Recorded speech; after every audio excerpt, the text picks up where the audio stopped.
What's up, cool people? I'm Matt Conroy. Welcome back to our Bible study.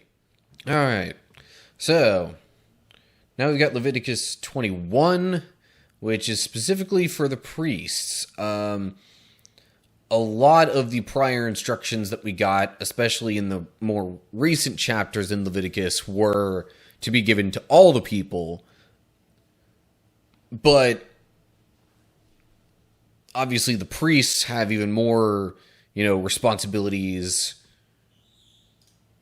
among God's people in order to help set and maintain the standards that God has for his people. So,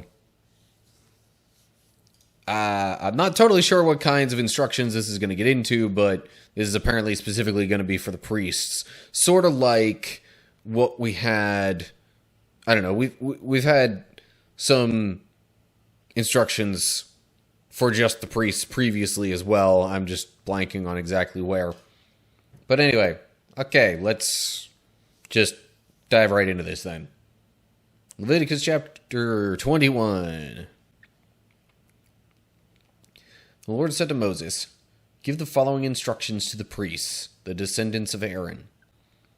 A priest must not make himself ceremonially unclean by touching the dead body of a relative.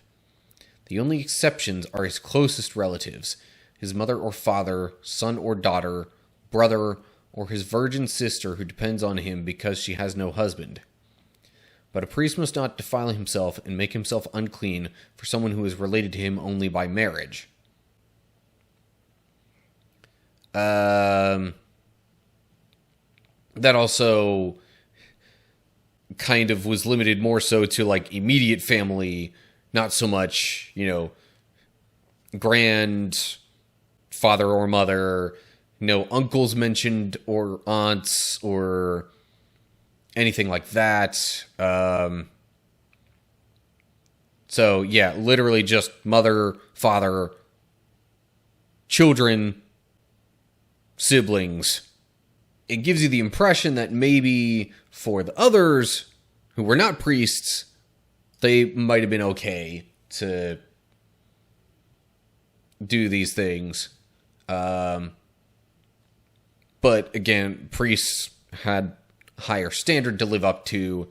They also, it was more necessary for them to be clean so that they could engage in their duties at the tabernacle.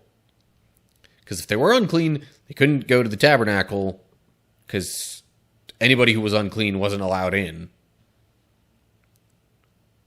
Anyway, moving on to verse 5. The priests must not shave their heads or trim their beards or cut their bodies. They must be set apart as holy to their God and must never bring shame on the name of God. They must be holy, for they are the ones who present the special gifts to God, gifts of food for their God.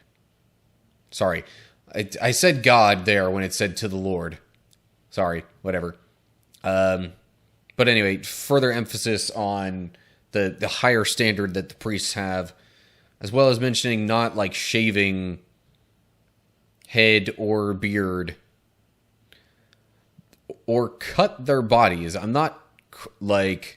I guess, realistically, some or all of those things might potentially have been done in, like, times of mourning. mourning. Mourning as in, like, weeping, distress. Not like the time of day.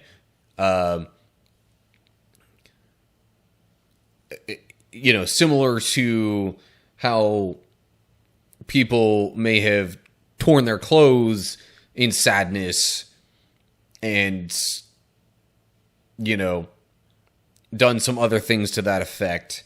I think some or all of these might have been done in such a context. I almost wonder if that could also be referring to cutting the hair on their bodies, rather than actually, physically cutting into some part of them so they bleed. I suppose either or, really. Anyway, on to verse 7. Priests may not marry a woman defiled by prostitution, and they may not marry a woman who is divorced from her husband, for the priests are set apart as holy to their God. You must treat them as holy because they offer up food to your God. You must consider them holy because I, the Lord, am holy, and I make you holy. If a priest's daughter defiles herself by becoming a prostitute, she also defiles her father's holiness, and she must be burned to death. Oof. But, again, higher standard. And as for the priests marrying certain types of women, like that again just goes back to how holy and clean that they were supposed to be. I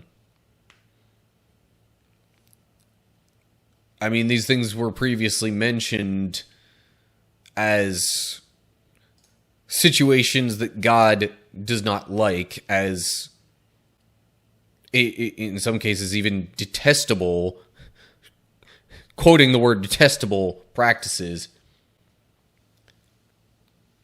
So if the priests engaged with such people, it would really look bad on the God who they're supposed to represent. Especially, like, Israel in general was supposed to be set apart as, like, God's people. And then within that, you've got the priests who are even more so representatives of God within those people who are supposed to be God's people. But anyway, okay. Moving on, verse 10. The high priest has the highest rank of all the priests. The anointing oil has been poured on his head, and he has been ordained to wear the priestly garments. He must never leave his hair uncombed, or tear his clothing. He must not defile himself by going near a dead body. He may not make himself ceremonially unclean even for his father or mother. He must not defile the sanctuary of his God by leaving it to attend to a dead person, for he has been made holy by the anointing oil of his God. I am the Lord. The high priest may marry only a virgin. He may not marry a widow, a woman who is divorced, or a woman who has defiled herself by prostitution. She must be a virgin from his own clan, so that he will not dishonor his descendants among his clan. For I am the Lord who makes him holy. Okay, so we had established higher standards for the priests in general.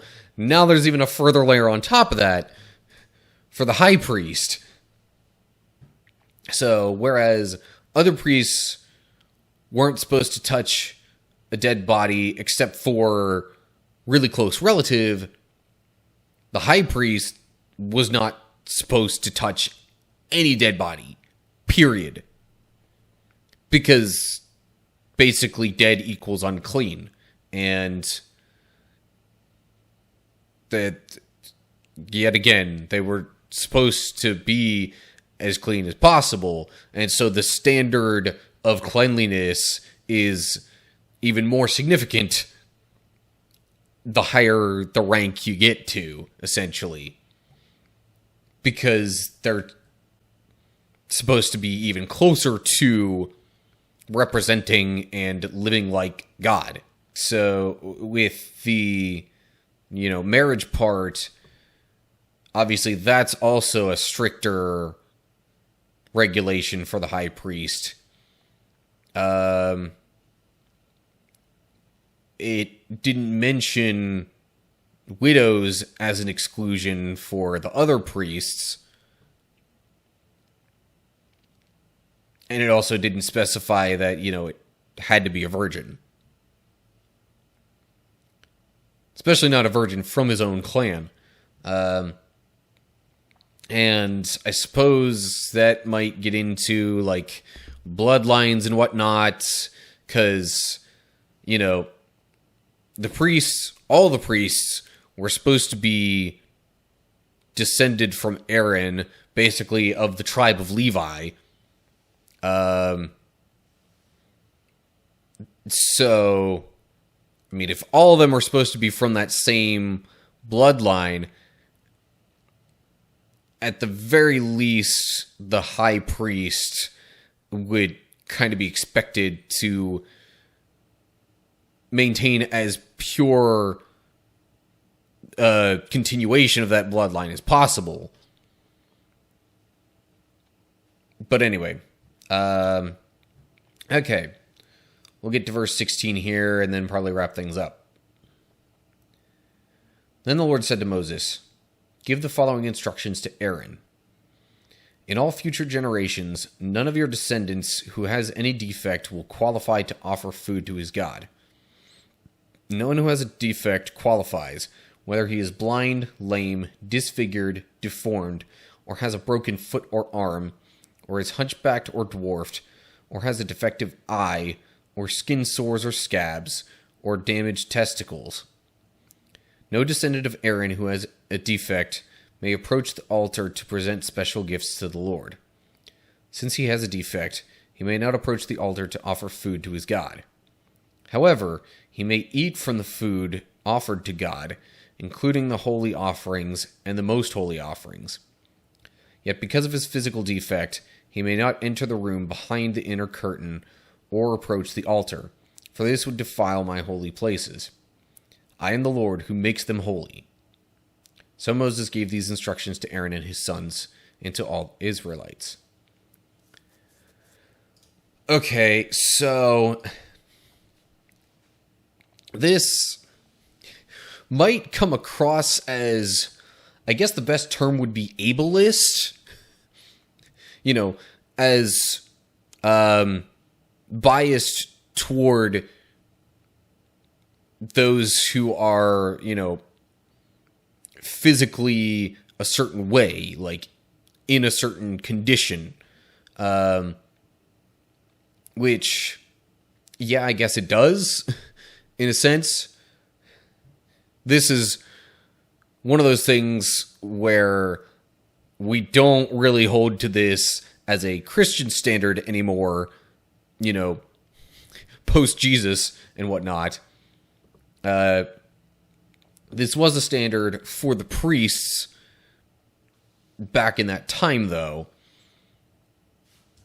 In part because, once again, they were supposed to, represent God. They were supposed to, be as close to perfect as possible. So if they had any physical imperfections, then them representing God would have been deemed as, practically a heresy, because you're saying that, God has room for defects. Like, if you're supposed to be representing God and you're defective, then you would represent a defective God. At least that's how the line of thinking kind of went. So it seems.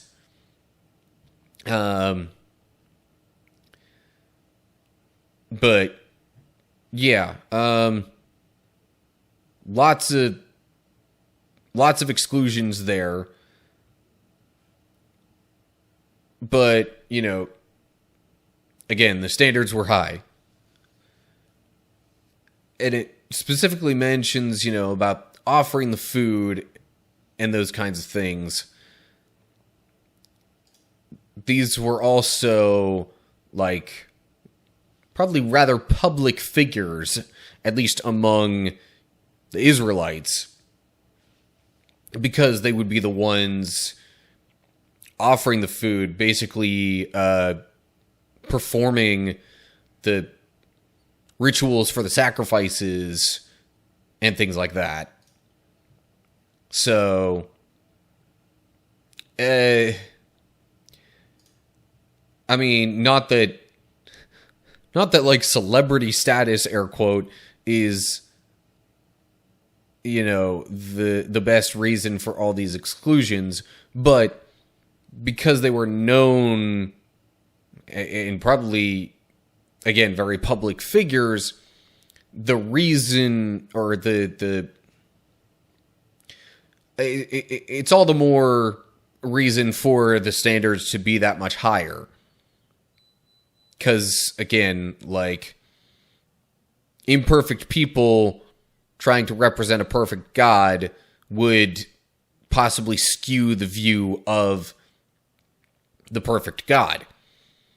I mean, so let's take a step back from this specific situation, broaden the scope a bit, maybe even think about modern day situations. There are a lot of times when people have interactions with Christians, and Christians, due to being human and flawed, don't necessarily do the best thing. So there are a lot of people that have been turned away from Christians, or even from believing in Jesus in general, because they've seen the imperfect ways that his followers act sometimes. And they start thinking, well, these people aren't really that different from anyone else. Why is it worth, following their religion if it doesn't really, hold them to any kind of higher standard? If there's nothing different about them, then I might as well just not believe what they believe. I get a sense that there's a similar idea going into, or maybe I should say playing into, these standards that God has for his people in general, for the priests, and especially for the high priest. And again, that the level of expectation just is higher based on, the higher rank. So, anyway,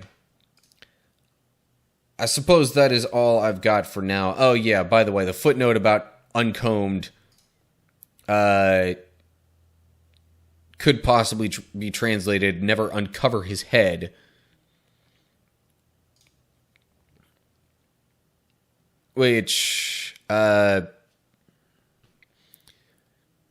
way, head was not supposed to look messy. So, okay. That's all I've got then regarding chapter 21. Alrighty, so that does it for this chapter. TLDW. There's, rules for the priests specifically, and this extra set of rules pretty much just further emphasize the higher standard of cleanliness and purity for the priests, because even more so than just, God's people in general representing him to the other nations, the priests were supposed to be God's, chosen, I don't want to use the word representatives again, but, they were chosen specifically for service in the tabernacle to do the offerings and things like that. So, even more so, they should have shown people God's expectations. So, anyway, as always, like and share if you enjoyed the video. Subscribe to the channel and click the bell to get updates when I post new videos.